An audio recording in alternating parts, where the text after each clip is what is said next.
भक्तगणों, सर्व मनोकामनाओं की पूर्ति हेतु रविवार का व्रत श्रेष्ठ है। रविवार के दिन सूर्य देव की कृपा पाने के लिए सबसे उत्तम दिन माना गया है। इस दिन उनके मंत्रों का जाप और सूर्योदय के समय अर्घ्य देना चाहिए। सूर्य प्रत्यक्ष देवता है, जिनका दर्शन पृथ्वी पर कहीं भी रहते हुए किया जा सकता है। सूर्य देव अपने भक्तों के सभी कष्टों को दूर करने वाले हैं। पौराणिक कथा के अनुसार प्राचीन काल में एक नगर में एक वृद्धा रहती थी। उनका नियम था कि वह हर रविवार घर आंगन गोबर से लीपकर भोजन तैयार करती और सूर्यदेव को भोग लगाकर ही भोजन करती थी।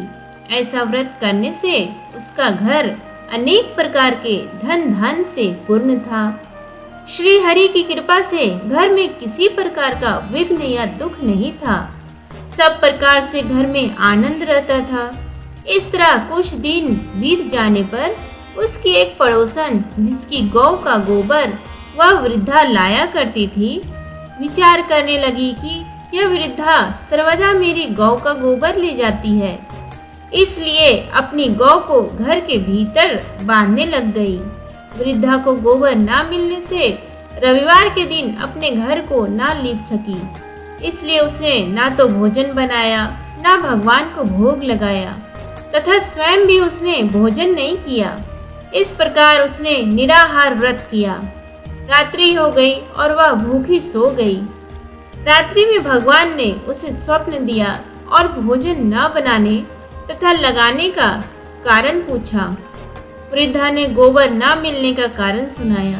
तब भगवान ने कहा कि माता, हम तुमको ऐसी गौ देते हैं जिससे सभी इच्छाएं पूर्ण होती हैं, क्योंकि तुम हमेशा रविवार को गौ के गोबर से लीपकर भोजन बनाकर मेरा भोग लगाकर खुद भोजन करती हो। इससे मैं खुश होकर तुमको वरदान देता हूँ। निर्धन को धन और बांझ स्त्रियों को पुत्र देकर दुखों को दूर करता हूँ तथा अंत समय में मोक्ष देता हूँ।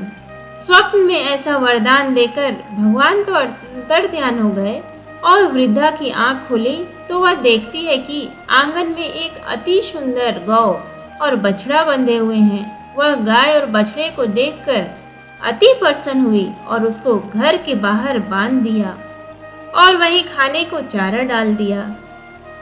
जब उसकी पड़ोसन वृद्धा ने घर के बाहर एक अति सुंदर गौ और बछड़े को देखा तो द्वेष के कारण उसका हृदय जल उठा और उसने देखा कि गाय ने सोने का गोबर किया है, तो वह उस गाय का गोबर ले गई और अपनी गाय का गोबर उसकी जगह रख गई। वह नित्य प्रति ऐसा ही करती रही और सीधी सीधी वृद्धा को इसकी खबर नहीं होने दी। तब सर्वव्यापी ईश्वर ने सोचा कि चालाक पड़ोसन के कर्म से वृद्धा ठगी जा रही है, तो ईश्वर ने संध्या के समय अपनी माया से बड़े जोर की आंधी चला दी। वृद्धा ने आंधी के भय से अपनी गौ को भीतर बांध लिया। प्रातःकाल जब वृद्धा ने देखा कि गौ ने सोने का गोबर दिया तो उसके आश्चर्य की सीमा न रही और वह प्रतिदिन गौ को घर के भीतर ही बांधने लगी। उधर पड़ोसन ने देखा कि बुढ़िया गौ को घर के भीतर बांधने लगी है और उसका सोने का गोबर उठाने का दांव नहीं चल रहा, तो वह स्त्रियां और ढाह से जल उठी और कुछ उपाय न देख पड़ोसन ने उस देश के राजा की सभा में जाकर कहा, महाराज, मेरे पड़ोस में एक वृद्धा के पास ऐसी गऊ है जो आप जैसे राजाओं के ही योग्य है। वह नित्य सोने का गोबर देती है। आप उस सोने से प्रजा का पालन करिए। वह वृद्धा इतने सोने का क्या करेगी? राजा ने यह बात सुनकर अपने दूतों को वृद्धा के घर से गौ लाने की आज्ञा दी।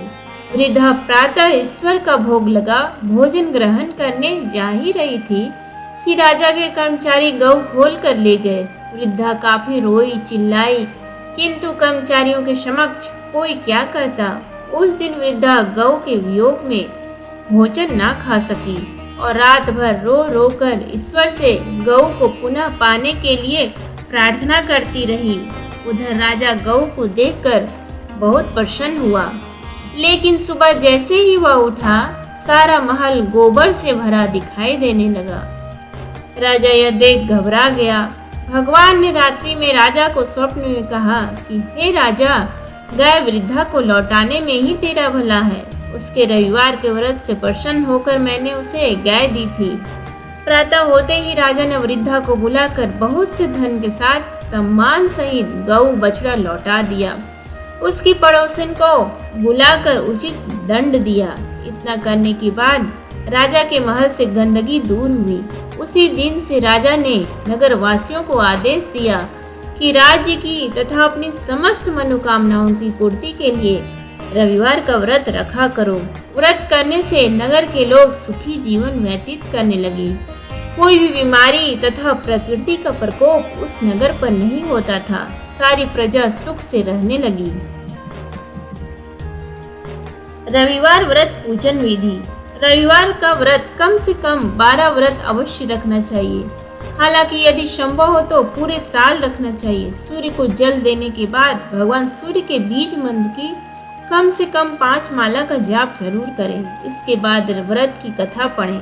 व्रत के दिन सुबह स्नान ध्यान करके लाल रंग के कपड़े पहने और उगते हुए सूर्य को अर्घ्य दें। इस दिन केवल गेहूं की रोटी या गेहूं का दलिया और गुड़ का सेवन करें। ऐसा करते हुए जब आपके व्रत का संकल्प पूरा हो जाए तो कम से कम 2 ब्राह्मणों को आदर के साथ भोजन कराएं एवं अपने सामर्थ्य के अनुसार सूर्य से संबंधी दान और दक्षिणा दें। आशा करती हूँ कि आपको हमारा आज का ये वीडियो पसंद आया है तो प्लीज़ वीडियो को लाइक और शेयर करें और चैनल को सब्सक्राइब करें। धन्यवाद।